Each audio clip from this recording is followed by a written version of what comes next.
Idolatry ataupun penyembahan berhala terjadi sejak zaman berzaman sampai kepada zaman ini juga. Shalom, Shalom Elohim, Roh Bapa Yahweh yang ada di dalam diri Pak Eman Lahagu. Shalom Elohim, Roh Jesus Christ yang ada di dalam diri Pak Aditya Nugrahanto. Shalom Elohim, mempelai terpilih yang cantik kelak mempesona hati Bapa Yahweh, mempelai Fei Hamdani, Roh Kudus Roh kebenaran, Ratu Adel. Shalom Elohim juga buat semua para saksi surga, para mempelai-mempelainya, malaikat-malaikatnya, nabi-nabinya, anak-anak Tuhan dimanapun berada. Shalom, Shalom Elohim. Ya Bapak Ibu, hari ini saya ingin menyaksikan satu mimpi saya di minggu yang lalu pada 16 Mei. Mimpi itu di dalam mimpi itu saya mengambil satu buah buku ya. Buku itu hanya sebuah buku. Dia bukan Bible ya, dia bukan Alkitab.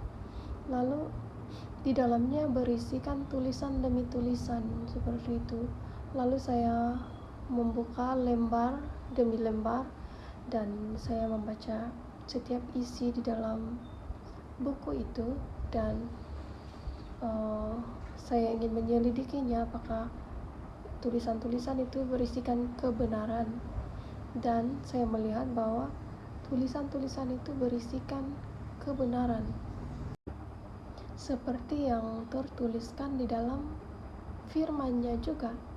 Lalu kemudiannya di akhir lembaran buku yang saya baca itu, saya melihat pengenalan akan Allah itu mengatakan bahwa Allah itu ialah Al-Baal.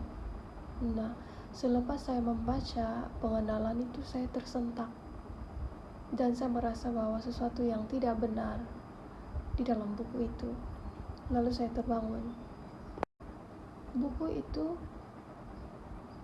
isinya, kebenarannya sama seperti yang ada di dalam firman, tetapi saat pengenalannya akan Allah itu, ia mengatakan kalau Allah itu ialah Al-Baal. Nah, Baal ini ialah penyembahan kepada patung-patung, ilah-ilah lain, di mana di perjanjian yang lama itu Tuhan sangat marah ya ketika orang-orang Israel berbalik daripadanya dengan menyembah kepada patung-patung buatan tangan manusia.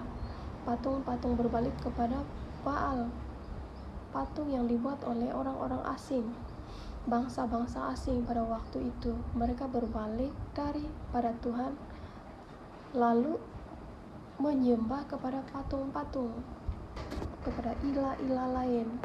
Sedangkan yang membebaskan umat Israel, yang membawa umat Israel daripada perhambaan di Mesir itu ialah Tuhan semesta alam, Allah yang Esa. Makanya Tuhan sangat murka ya, dan itu menyakiti hati Tuhan. Dan Bapak Ibu, bukan hanya pada zaman itu ya, idolatry ini, penyembahan berhala ini, dari zaman ke zaman sampai kepada zaman ini juga masih tetap terjadi.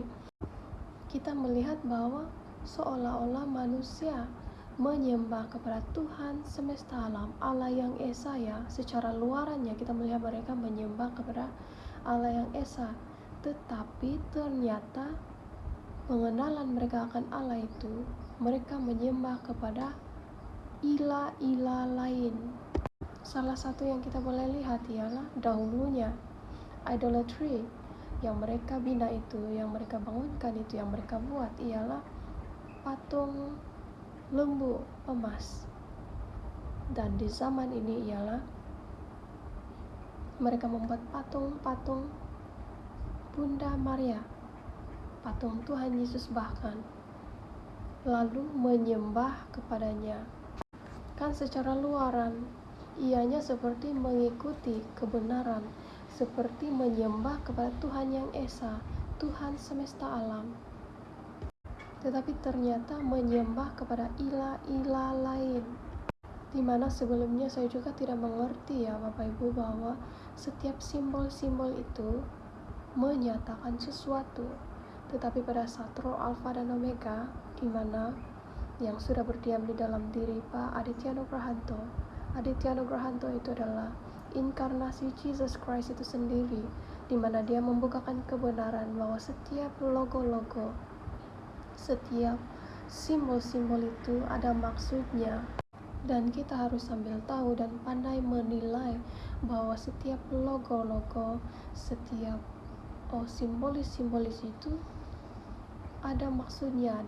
Kenapa Tuhan tidak mau kita membuat patung-patung sesembahan, patung-patung berhala, bahkan patung Bunda Maria, juga patung Tuhan Yesus itu sendiri? Karena ketika kita menyembah di hadapan patung itu, roh kita akan terkurung di dalam patung tersebut.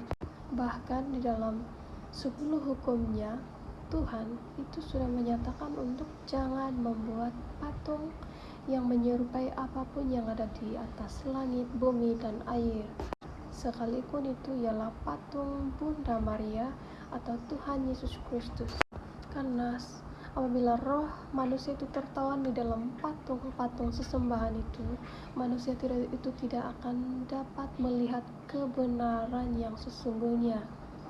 Karena roh mereka sudah dipenjarakan, roh mereka sudah dikurung.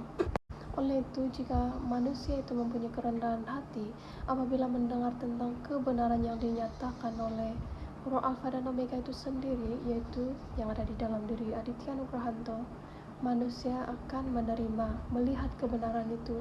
Bahkan Tuhan akan menyatakan dengan berbagai cara, itu melalui mimpi, penglihatan, melalui firman-Nya. Tetapi jika manusia itu masih penuh dengan keangkuhan di dalam hatinya, ia akan sukar menerima kebenaran dan menemukan kebenaran itu. Berdoalah meminta hikmat ilahi, karena hikmat ilahi membawa kepada kebenaran, tetapi hikmat dunia ini hanya akan membinasakan. Haleluya, segala puji hormat syukur kemuliaan hanya bagi nama Tuhan Yesus Kristus, Tuhan semesta alam, pencipta langit dan bumi serta seisinya. Haleluya, haleluya, haleluya, amin.